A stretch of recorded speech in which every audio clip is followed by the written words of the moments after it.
நாம் அனைவரும் அமைதியை தேடுகிறோம். நம் வாழ்வில் அமைதியை எப்படி அடைவது? பதில் எளிது. தியானம். தியானம் என்பது நம் மனதை அமைதிப்படுத்தவும் நம்மை நாமே ஆழமாக புரிந்து கொள்ளவும் ஒரு வழி. தியானம் என்பது ஒரு பழமையான பயிற்சி. இது நம் மனதை ஒருமுகப்படுத்த உதவுகிறது. தியானம் செய்ய பல வழிகள் உள்ளன. உங்களுக்கு பொருத்தமான வழியை கண்டறியவும். தியானம் என்பது தமிழர் பண்பாட்டின் ஒரு அங்கம்.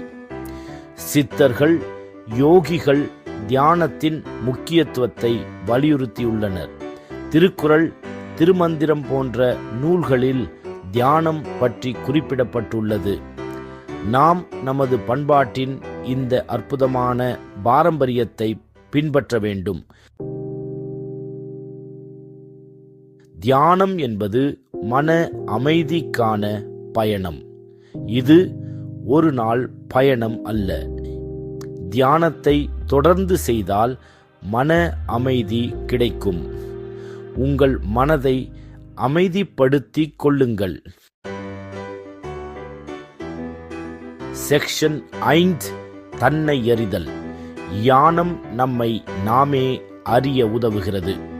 நம் எண்ணங்கள், உணர்ச்சிகள் பற்றிய தெளிவை தருகிறது.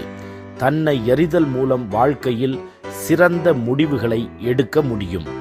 நாம் யார் என்பதை புரிந்து கொள்ள தியானம் உதவுகிறது. செக்ஷன் 6, தியானத்தின் நடைமுறை பயன்கள். தியானத்தால் பல நடைமுறை பயன்கள் உள்ளன. மன அழுத்தம், பதட்டம் குறையும். தியானத்தால் நம் உடல் நலம் மேம்படும். தியானம் செய்வதால் நம் வாழ்க்கை தரம் உயரும். செக்ஷன் 7, தியானத்தை தொடங்குவது எப்படி? தியானம் செய்வது எளிது. ஒரு அமைதியான இடத்தில் அமருங்கள் அல்லது படுங்கள். உங்கள் கண்களை மூடிக்கொள்ளுங்கள். உங்கள் சுவாசத்தில் கவனம் செலுத்துங்கள்.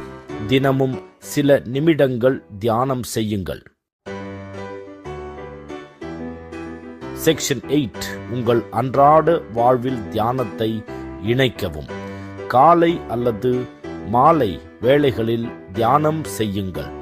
பயணத்தின் போது, உணவு உண்ணும் போது கூட தியானம் செய்யலாம். தியானத்தை ஒரு பழக்கமாக மாற்றுங்கள். செக்ஷன் 9, முடிவுரை. தியானம் என்பது நமக்கு நாமே அளிக்கும் ஒரு அற்புதமான பரிசு. தியானம் செய்வதன் மூலம் மன அமைதி, தன்னம்பிக்கை, மகிழ்ச்சி ஆகியவற்றை அடைய முடியும். இன்றே தியானத்தை தொடங்குங்கள்.